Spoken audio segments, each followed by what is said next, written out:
Assalamualaikum warahmatullahi wabarakatuh. Selamat sore semuanya. Kami dari kelompok 7 akan menjelaskan mengenai muatan dan medan listrik pada modul keempat.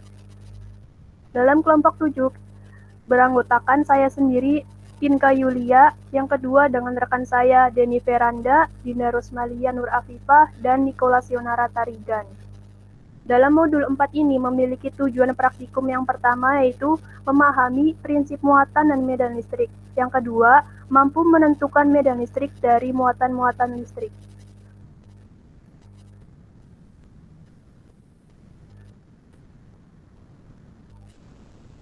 Dasar teori yang digunakan menurut Faraday, suatu medan listrik keluar dari setiap muatan dan menyebar ke seluruh ruangan. Ketika muatan kedua diletakkan di dekat yang pertama, maka ia akan merasakan gaya yang disebabkan oleh adanya medan listrik di tempat itu. Medan listrik pada lokasi muatan kedua dianggap berinteraksi langsung dengan muatan ini untuk menghasilkan sebuah gaya. Medan listrik didefinisikan sebagai gaya pada muatan medan listrik bisa pada ruangan definisi sebagai gaya F yang diberikan titik tersebut dibagi dengan besar muatan tes. Secara ideal, gaya listrik didefinisikan sebagai F limit F per Q, berarti diambil dengan nilai yang sangat kecil. Dari definisi ini, praktikan lihat bahwa medan listrik pada semua titik pada ruang merupakan vektor yang arahnya merupakan arah gaya pada muatan tes positif di titik tersebut. Besaran dari gaya besarannya yaitu adalah gaya persatuan muatan. Alasan pendefinisian E sebagai F per Q dengan Q0 adalah agar E tidak bergantung pada besar muatan tes Q. Hal ini berarti bahwa E hanya mendeskripsikan efek muatan yang menimbulkan medan listrik pada titik itu.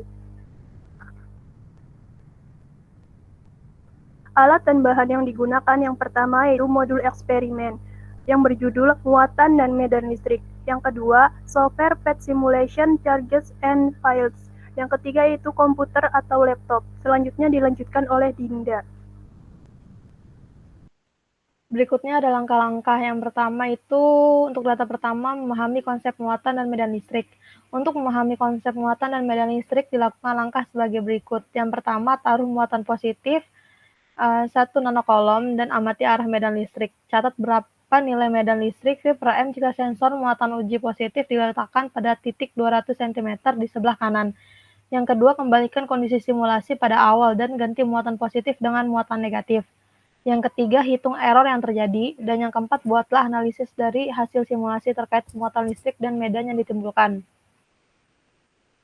Hasil data yang pertama dengan jenis muatan positif, arah medannya yaitu ke arah kanan atau menjauhi, besar medan simulasi 2,22 V per M, besar medan terhitungnya ada 2,25 V per M, nilai errornya ada 1,35%. Jenis muatan negatifnya pada arah medan ke arah kiri mendekati, arah besar medan 2,18 V per M, besar medan terhitungnya 2,25 V per M, dan nilai errornya ada 3,21%. Untuk perhitungan manual pada data pertama yang untuk jenis muatan positif dengan besar medan E sama dengan K I per R kuadrat mendapatkan hasil 2,25 V per M. Dengan nilai errornya yaitu terhitung dikurang nilai simulasi dibagi nilai terhitung lalu dikalikan dengan 100% mendapatkan 1,35%. Begitu juga dengan nilai muatan negatif. Selanjutnya akan dilanjutkan oleh Niko. Ya, untuk hasil data pada tabel 2 dan 3 disesuaikan dengan D2 yaitu menentukan besar medan listrik dari muatan listrik. Untuk melihat variabel fisika yang mempengaruhi dapat dilakukan variasi pada muatan Q dan jarak R sebagai berikut. Yang pertama, masukkan nilai muatan Q1 yaitu positif 1 nanokolom dan Q2 yaitu negatif 1 nanokolom. Dan buat jarak sebesar 4 meter. Atur muatan uji positif dengan sensor yang bervariasi yaitu 1 meter, 2 meter, dan 3 meter masing-masing dari sebelah kanan, tengah, dan kiri. Catat nilai dan arah medan yang tertera pada simulasi. Hitung secara manual, hitung error yang terjadi, buatlah analisis, carilah nilai percobaan ini sehingga di antara muatan tersebut dapat bernilai 0 atau jika tidak ada jelaskan alasannya. Yang terakhir itu ulangi simulasi di atas dengan mengganti nomor 1 sedang muatan yang sama, yaitu nilai muatan Q1 sama dengan positif 1 nanocoulomb, dan yang kedua itu positif 1 nanocoulomb juga pada tabel ketiga. Lanjut. Nah, untuk hasil data yang kedua atau pada tabel 2 ini, nomor 1 contohnya, kita ambil contoh nomor 1 yaitu dengan panjang uji sensor 100 cm atau 1 meter dari kiri A, dengan besar muatan listrik dalam simulasi didapat 9,77 watt per meter dengan arah ke kiri. Ya, nilai sebenarnya yang didapat dengan melakukan perhitungan 8,64 watt per meter, sedangkan errornya 0,13%. Nah, untuk percobaan kedua dan sampai ke 9 dapat dilihat di tabel. Untuk hasil perhitungannya dapat kita lihat di slide selanjutnya, yaitu nah, untuk perhitungan manual data kedua yaitu muatan berbeda jenis S1 tambah E2 sama dengan 0. Dengan dapat dijabarkan S1 yaitu K kali Q kali R kuadrat per R kuadrat ditambah K kali Q per R kuadrat sama dengan 0. Itu untuk nilai muatan berbeda jenis atau S1 tambah E2 sama dengan 0. Nah, dimasukkan angkanya sesuai dengan tabel yang di samping, sesuai dengan yang diketahui. Lalu errornya dapat dicari dengan nilai simulasi dikurang dengan nilai perhitungan manual per nilai perhitungan manual dikali 100 sama dengan hasil yang didapat dari perhitungan tersebut. Untuk perhitungan 2 sampai 9 dapat dilihat dari slide PPT. Terima kasih. Dilanjutkan oleh Denny Veranda. Untuk hasil data 3 atau tabel 3 itu posisi muatan uji atau sensor 100 kiri A. Besar muatan listrik dalam simulasi dihasilkan 9,35 V per M. Arah kiri, lalu nilai sebenarnya atau nilai manualnya 9,36 V per M.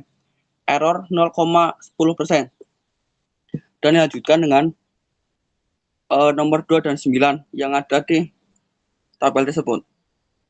Kemudian perhitungan manual data 3.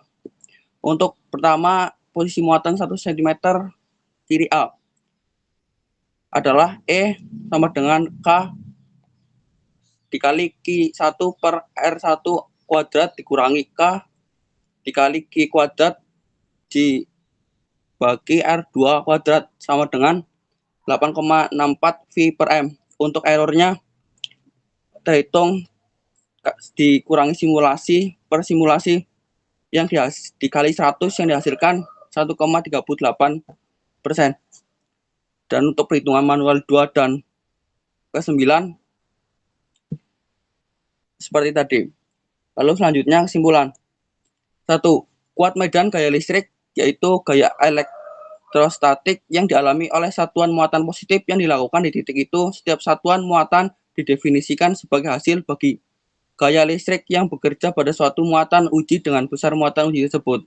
Arah garis medan untuk muatan positif adalah keluar dari muatan, sedangkan muatan negatif adalah menuju muatan.